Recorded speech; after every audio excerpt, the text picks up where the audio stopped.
کہ عمران خان کو check up کے لیے جب وہاں پہ اسپتال الشفا میں لایا گیا تو چلیں کم از کم یہ تو ہے کہ وہ ان کے چاہنے والے یا ان کی پارٹی یا ان کی فیملی جو بھی جن کے اعتراضات تھے وہ کم از کم ان کی صحت کے حوالے سے جو چہمے گوئیاں ہو رہی تھیں وہ تو کافی حد تک کلیئر ہوں گی.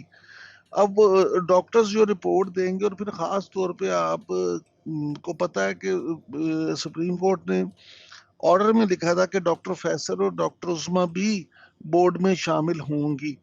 اب ڈاکٹر فیصل اور ڈاکٹر عظمیٰ جو ہیں وہ کیا اپنی رائے دیتی ہیں، ان کا کیا معاملہ ہے، ان کو کس حد تک شامل کیا گیا یا نہیں کیا گیا، یہ ساری چیزیں جو ہیں یہ ایک سوالات ہیں عمران خان صاحب کی صحت کے حوالے سے.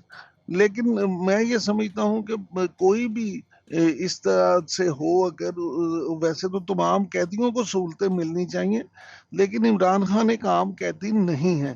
آپ کو یہ ماننا پڑے گا کہ عمران خان بہت عرصہ تک اس ملک کے نہ صرف ایک ہیرو رہے ہیں بلکہ اب بھی ایک مقبول سیاسی رہنما کے بانی ہیں، مقبول سیاسی رہنما جماعت کے ایک مقبول سیاسی لیڈر ہیں. لہٰذا ان کی صحت کے حوالے سے خدشات اگر ہوتے ہیں تو حکومت کا یہ فرض بنتا ہے کہ اس میں ایسے حالات پیدا نہ کیے جائیں کہ لوگ بیجا طور پہ اعتراضات کریں یا یہ سمجھیں کہ شاید واقعی ہی ان کے ساتھ کوئی زیادتی ہو رہی. یہ تو تھا ان کی صحت کے حوالے سے. اب آ جاتے ہیں آپ کا جو دوسرے سوال کا جو حصہ تھا کہ یہ جو سارے سیاسی معاملات جڑے ہوئے ہیں، تو میں نے جیسا کہ پہلے آپ سے کہا، being a follower of politics, میں تو یہ سمجھتا ہوں کہ پاکستان میں جس طرح سے ہمیشہ ہم نے دیکھا ہے کہ چیزیں پاکستانی سیاست میں طے کی جاتی ہیں یا پاکستانی سیاست میں جس انداز میں چیزوں کو مسائل کو حل کرنے کی کوشش کی جاتی ہے، اس میں اگر آپ دیکھیں تو خان صاحب کے ساتھ یہ سارا کچھ ہونا کوئی اچنبے کی بات نہیں ہے. اگر آپ کی دو بڑی جماعتیں جو آپ کے ساتھ ہیں حکومت میں، اگر ان میں سے ایک جماعت ایسی ہو کہ جو چھوٹے صوبوں کے حوالے سے اپنے اعتراضات رکھتی ہو اور جس پہ یہ گمان ہو کہ شاید وہ چھوٹے صوبوں پہ راضی نہ ہوں گے، تو دیکھیں وہ ایک محاورہ ہے نا کہ کسی کو موت دکھا کے بخار پہ راضی کر لینا. تو اس میں وہ اس طرح کے بھی معاملات جو ہیں وہ ہوتے ہیں کہ آپ سیاست میں کسی حلیف کو سمجھانے کے لیے، اسے اپنے ساتھ نتھی رکھنے کے لیے، یا ایون کسی حریف کو اپنا حلیف بنانے کے لیے مختلف طرح کے اقدامات کرتے ہیں. مجھے ذاتی طور پہ یہ لگتا ہے کہ یہ پی ٹی آئی کے لیے اور پیپلز پارٹی کے لیے خاص طور پہ اس میں میسیج تھا کہ بندے دے پتر بن جاؤ. آپ اگر کوئی اس طرح کی بات کریں گے، آپ اس میں نہیں آئیں گے تو ہمارے پاس ایک دوسرا آپشن بھی موجود ہے. پھر مسلم لیگ نون جو ہے وہ کیونکہ حکومت میں ہے، اور میاں شہباز شریف بطور وزیر اعظم جس طرح سے اسٹیبلشمنٹ کے ساتھ آن پیج ہیں اور جس طرح سے ان کی کوارڈینیشن ہے، اس میں بظاہر مسلم لیگ نون میں اس حوالے سے کوئی اعتراض نہیں پایا جاتا. اگر کسی نے کوئی بات کی بھی ہے تو ڈھکے چھپے انداز میں کی ہے. ایون میاں نواز شریف نے بھی اس حوالے سے کوئی واضح بیان نہیں دیا. تو جو مسلم لیگ نون کی سیاست کو سمجھتے ہیں انہیں پتا ہے کہ میاں شہباز شریف جو ہیں وہ کبھی بھی اسٹیبلشمنٹ کے خلاف نہیں جائیں گے. تو یہ جو ساری چیزیں ہیں یہ ساری بھی اس معاملے سے جڑی ہوئی ہیں. عمران صاحب، ایک تو اپنے ویورز کو یہاں پر آگاہ کر لیں کہ عطا طاہر صاحب نے ابھی ریسنٹلی ٹویٹ کیا ہے اور انہوں نے یہ جو بڑی عجلت میں بانی پی ٹی آئی کو موو کیا گیا ہے شفا اسپتال سے واپس اڈیالہ، اس کی وضاحت پیش کرتے ہوئے یہ کہہ دیا ہے کہ جی ان کی طبیعت ٹھیک تھی اور ڈاکٹرز نے یہ کہا ہے کہ مکمل طور پر صحت یاب ہیں، اس لیے حکومت نے یہ فیصلہ کیا کہ انہیں اڈیالہ جیل واپس لے آیا جائے. لیکن پھر آبویسلی وہ آپشن وہ دے رہے ہیں جس کے لیے وہ پہلے تنقید کر رہے تھے، اب کہہ رہے ہیں کہ جی ملک سے باہر جائیں اور وہاں جا کر بھی علاج کر سکتے ہیں. تو یہ ایک kind of a channel switch نظر آیا ہے ہمیں نون لیگ میں. یعقوب عمران صاحب، ایک بڑی اہم چیز ہے وہ یہ کہ کیا ہم یہ سمجھیں کہ بانی پی ٹی آئی کو اس سے کوئی فائدہ حاصل ہونے والا نہیں ہے؟ یہ جو ڈیل کی بات کی جا رہی تھی، میرے خیال میں صرف ایک کائنڈ آف جھٹکا دینا تھا، ایک وولٹیج تھا جو بڑھایا گیا تھا پرابیبلی نون لیگ کے لیے اور ان کو ڈائریکشن میں لانے کے لیے. لیکن پی ٹی آئی سمجھ لے کہ اس سے ان کو کوئی فائدہ نہیں ہوگا، دوسری چیز اس ساری صورتحال میں آپ نے دیکھا ہوگا فاروق ستار صاحب بات کر رہے ہیں کہ چلے جی اس پر مباحثہ کر لیتے ہیں, آمنے سامنے بیٹھ جاتے ہیں. کیا ایم کیو ایم ریلیونٹ ہونے کی کوشش کر رہی ہے ان صوبوں کے معاملے میں, کیونکہ فائدہ تو ہو سکتا ہے بڑا ہی کوئی فریکشنل سا ان کو ملے اس سے؟ اچھا, اس پہ دو چیزیں ہیں. پہلی بات یہ کہ جھٹکا میرے نزدیک مسلم لیگ نون کے لیے نہیں تھا. اوکے. کیونکہ مسلم لیگ نون کے لیے تو جھٹکا اس وقت ہوتا نا کہ اگر مسلم لیگ نون مخالف ہوتی. جب وزیر اعظم اس بات کے مخالف ہی نہیں ہے, جب مسلم لیگ نون کی طرف سے اس کی مخالفت ہی نہیں کی جا رہی اس انداز میں, مسلم لیگ نون جو ہے اس کو اس وقت جھٹکے کی ضرورت ہی نہیں تھی.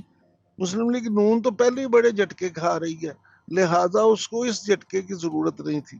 اگر آپ جھٹکے کی بات کریں تو یہ جھٹکا بہرحال پیپلز پارٹی کے لیے ضرور تھا اور بہت بڑا جھٹکا تھا.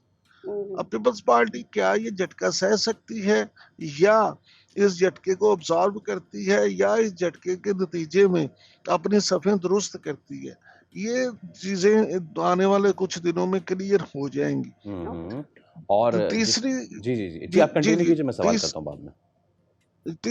تیسری بات ایم کیو ایم کے حوالے سے, تو ایم کیو ایم جو ہے نا وہ پنجابی کا ایک محاورہ ہے شامل واجہ, کہ وہ مثلاً اس میں ایم کیو ایم کا جو معاملہ ہے اس میں وہ ایم کیو ایم کراچی کا مطالبہ ضرور کہتی ہے, لیکن یہاں پہ آپ کے علم میں ہونا چاہیے کہ اس وقت جب چھوٹے صوبوں کی بات ہو رہی ہے تو اس میں ایک تجویز یہ بھی ہے کہ کراچی کو ویسے ہی وفاق کے زیر انتظام صوبہ رکھا جائے. تو لہٰذا اگر وفاق کے زیر انتظام یہ صوبہ بنتا ہے تو کراچی کے لوگوں کے لیے تو بہتر ہوگا, لیکن صرف ایم کیو ایم ہی کراچی میں نہیں بستی.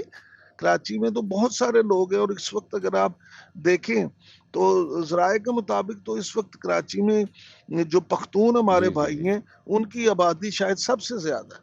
تو یہ چیزیں ہیں. کراچی اصل حقیقی معنوں میں ایک میٹروپولیٹن سٹی ہے. حکومت وفاق ہو یا صوبائی ہو, بہرحال اگر کراچی کو ترقی ملے گی تو پاکستان کو ترقی ملے گی. کراچی الگ صوبہ ہو یا سندھ کا حصہ ہو, جب تک کراچی کو اگنور کیا جائے گا اس وقت تک کراچی یا پاکستان پراپر انداز میں ترقی نہیں کر سکتے. بالکل ٹھیک ہے. آپ نے اپنی گفتگو میں جب یہ فرمایا تھا نا عمران یعقوب صاحب کہ اشارے ہیں یہ, تو کیا ان اشاروں میں سے ایک یہ جو اپوزیشن کا ایک سارٹ آف اتحاد ہے, یہ بھی کوئی اشارہ دیا جا رہا ہے, یا پھر آپ اس اتحاد کو آرگینک اور پاورفل سمجھتے ہیں؟ اچھا, وہ مجھے آپ کے اشارے پہ نا وہ انڈیا کا ایک گانے کے بول یاد آ گئے کہ اشاروں اشاروں میں دل لینے والے, بتا تو یہ ہنر تو نے سیکھا کہاں سے.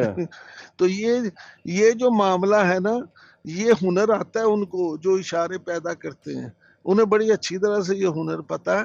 لیکن میں یہ سمجھتا ہوں کہ پہلی بات تو یہ کہ اپوزیشن اتحاد جو ہے اس وقت وہ کچھ نہیں کر سکے گا. اس وقت اس کی وہ پاور میں پاورفل اتحاد نہیں دیکھتا.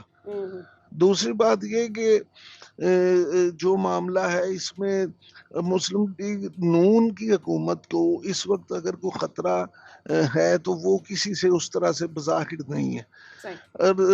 اور پاکستان تحریک انصاف جو ہے وہ اس کا کارکن اب اتنا تھک چکا ہے کہ وہ سڑکوں پہ آنے کے لیے اس طرح سے تیار نہیں ہے. اور مولانا فضل الرحمان ایک ایسی واحد سیاسی جماعت ہیں جن کا کارکن ہر وقت سڑک پہ آنے کے لیے تیار ہوتا ہے, ہر وقت وہ کوئی نہ کوئی موومنٹ چلا سکتے ہیں. لیکن مولانا فضل الرحمان بہرحال ان کی جماعت جو ہے وہ اتنی بڑی جماعت نہیں ہے کہ جو ملک میں کوئی انقلاب لے آئے. بہت شکریہ عمران یعقوب صاحب, was wonderful to have you on the show. یقینی طور پر یہ اتحاد ہے, کڑیاں ایک سے دوسرے تک ضرور ملتی نظر آ رہی ہیں, لیکن وقت گزرنے کے ساتھ ہی یہ واضح ہو سکے گی. سبسکرائب کریں اور بیل دبائیں تاکہ کوئی خبر رہ نہ جائے.